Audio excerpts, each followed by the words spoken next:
امریکہ کی ایران پہ وحشانہ بمباری۔ سینٹکام کا ایران میں حملوں کی تیسری لہر کے دوران 140 فوجی اہداف کو نشانہ بنانے کا دعویٰ۔ سینٹکام کا کہنا ہے کہ ایران کے میزائل اور ڈرون تنصیبات، بحری صلاحیتیں، اسلحہ گودام، مواصلاتی نیٹ ورک اور ساحلی نگرانی کے مراکز کو نشانہ بنایا گیا۔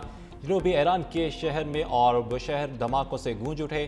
بندر عباس اور سرت میں بھی تین دھماکوں کی اطلاعات۔ ساحلی شہر چابہار میں 2 دھماکوں کی آوازیں سنی گئی۔ بندردیر میں بھی 5 اور جاسک میں 10 سے زائد دھماکے رپورٹ۔ امریکی سینٹکام کے مطابق 3 راتوں کے دوران مجموعی طور پر 300 سے زائد اہداف پر حملے کیے گئے۔ کارروائی پاسداران انقلاب کی جانب سے قبرص کے پرچم بردار کنٹینر بردار جہاز پر حملے کے بعد کی۔ حملوں کا مقصد ایران کے بحری جہازوں کو نشانہ بنانے کی صلاحیت کو کمزور کرنا ہے۔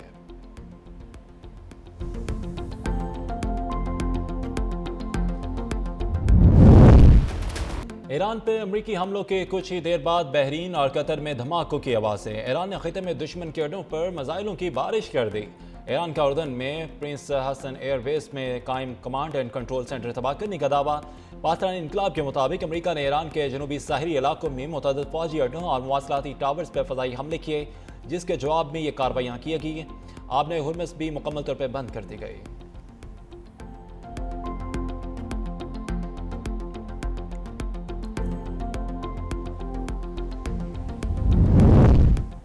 یک طرفہ ڈیل کا دور ختم ہو چکا۔ ایرانی اسپیکر باقر کالیباف کا اعلان جنگ امریکہ کے ساتھ معاہدے کی شک بھی شیئر کر دی۔ کہتے ہیں کہ یا تو اپنے الفاظ پر قائم رہو یا پھر قیمت چکاؤ۔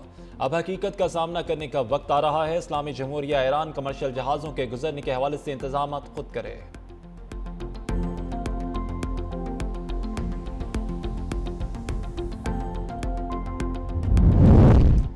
آبِ ہرمز کی بحالی اور امریکہ سے جاری تناؤ۔ ایرانی وزیر خارجہ عباس اراغچی اعلیٰ سطح وفد کے ہمراہ عمان آمد۔ آبِ ہرمز سے متعلق مذاکرات میں شرکت۔ عمانی وزیر خارجہ سے بھی ملاقات۔ 2 طرفہ تعلقات اور خطے کی سیکیورٹی صورتحال پہ تبادلہ خیال۔ عباس اراغچی نے ایک بیان میں کہا کہ ایران نے اب تک تمام وعدوں کی پاسداری کی، امریکہ کو بھی عمل درآمد کرنا ہوگا۔ ترجمان ایرانی وزارت خارجہ کے مطابق عباس اراغچی کا دورہ عمان مشاورتی عمل کا تسلسل ہے۔ فریقین آبِ ہرمز سے جہازوں کی آمد و رفت کے لیے مناسب طریقہ کار پر بات چیت کریں۔ وال اسٹریٹ جرنل کے مطابق ٹرمپ انتظامیہ جوہری معاہدے کے امکانات سے متعلق مایوسی کا شکار ہے۔ مشرقی وسطیٰ میں کشیدگی۔ پاکستان سعودی عرب کا اظہار تشویش۔ اسحاق ڈار اور سعودی وزیر خارجہ شہزادہ فیصل بن فرحان کا ٹیلی فونک رابطہ۔ دونوں رہنما کا خطے کی تازہ صورتحال پہ تبادلہ خیال۔ سعودی وزیر خارجہ نے جاری سفارتی کوششوں سے پاکستان کو آگاہ کیا۔ پاکستان کا تمام فریقین سے زیادہ تحمل کا مظاہرہ کرنے کا مطالبہ۔ اسحاق ڈار نے ثالثی کی کوششوں کے وقت اور مواقع فراہم کرنے پر زور دیا۔ پاکستان اور سعودی عرب کا قریبی رابطے برقرار رکھنے پر اتفاق۔ امریکی وزیر خارجہ مارکو روبیو کا بھی سعودی ہم منصب کو فون۔ دونوں فریقوں نے خطے کی موجودہ صورتحال کا جائزہ لیا، مشاورت اور مشترکہ رابطہ کاری کو جاری رکھنے کی اہمیت پر زور دیا۔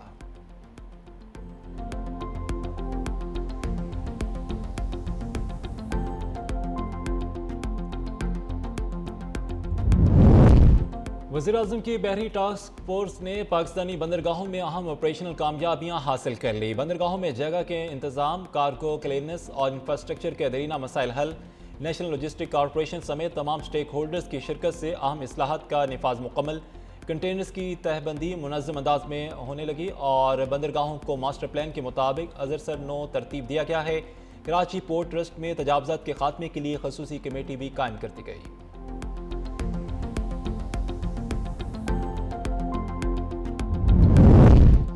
وفاقی وزیر آئی ٹی شیزہ فاطمہ خواجہ کی جناب میں بحرین کے وزیر ٹرانسپورٹ اور ٹیلی کمیونیکیشن شیخ عبداللہ بن احمد الخلیفہ سے ملاقات۔ I T, telecommunication, digital technology اور ڈیجیٹل رابطوں کے فروغ پر تبادلہ خیال۔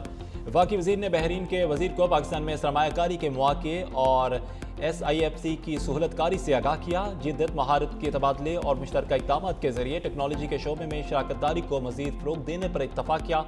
پاکستان نے بحرین کو آئی ٹی، غذائی تحفظ، سیاحت اور دیگر اہم شعبوں میں سرمایہ کاری کی دعوت دی۔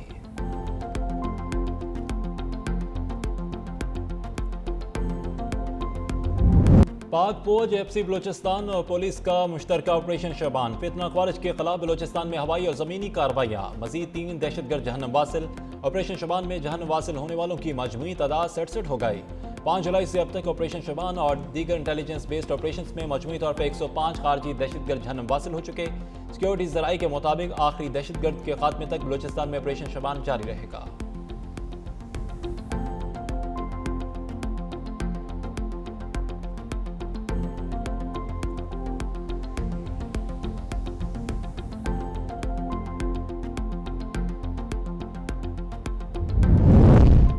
گلگت بلتستان کے سیاسی اور انتظامی امور اور گورنر کا تقرر۔ وزیر اعظم شہباز شریف نے 3 رکنی اعلیٰ سطح کی کمیٹی تشکیل دے دی۔ کمیٹی میں نائب وزیر اعظم اسحاق ڈار، امیر مقام رانا ثناء اللہ شامل۔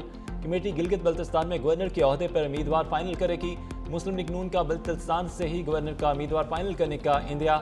وزیر اعظم کی کمیٹی گورنر کے امیدواروں کا نام پارٹی قیادت کو بھجوائے گی۔ نون لیگ کے قائد نواز شریف کی پارٹی میں پرانی اور وفادار شخصیت کو آگے لانے کی ہدایت۔ پارٹی کے 3 بڑوں کی جلد بیٹھک ہوگی۔ وفاقی وزیر امیر مقام متحرک، وزیر امور کشمیر امیر مقام کے جی بی میں پارٹی کے رہنماؤں سے رابطے، گلگت بلتستان کی ترقی، عوامی فلاح اور سیاسی ایجنڈے پر مشاورت۔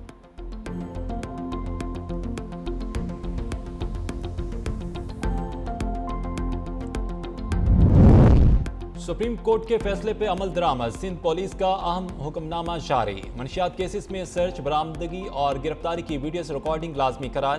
آئی جی سندھ نے تمام فیلڈ افسران کو موبائل فون سے شواہد محفوظ بنانے کی ہدایت جاری کر دی۔ مراسلے کے مطابق ویڈیو ریکارڈنگ سے مقدمات میں شواہد مضبوط اور جھوٹے الزامات کی روک تھام ممکن ہوگی۔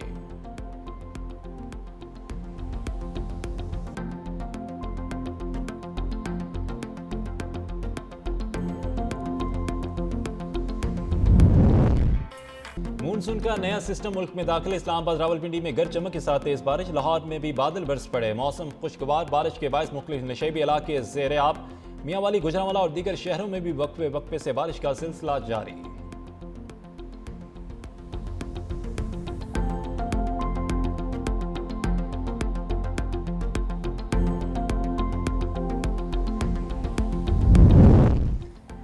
راولپنڈی گجر خان میں خونی رشتہ تار تار، سگے بھائی نے سوتے ہوئے بھائی کو گولیاں مار کر قتل کر دیا۔ ذرائع کے مطابق رات کے دونوں بھائیوں میں تلہ کلامی ہوئی تھی۔ مقتول شہریت کے چہرے پہ 3 گولیاں لگی، ملزم فرار۔ پولیس نے جائے وقوع سے شواہد اکٹھے کر کے تحقیقات کا آغاز کر دیا۔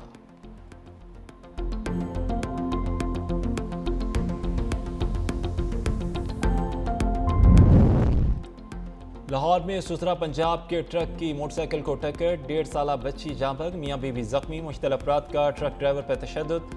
ٹریفک انسپکٹر نے ٹرک ڈرائیور کو اپنی تحویل میں لے کر متعلقہ پولیس کے حوالے کر دیا۔ گزشتہ 1 سال کے دوران سسرا پنجاب اور LWMC کی گاڑیوں سے مہلک حادثات میں 10 شہری جاں بحق ہو چکے ہیں۔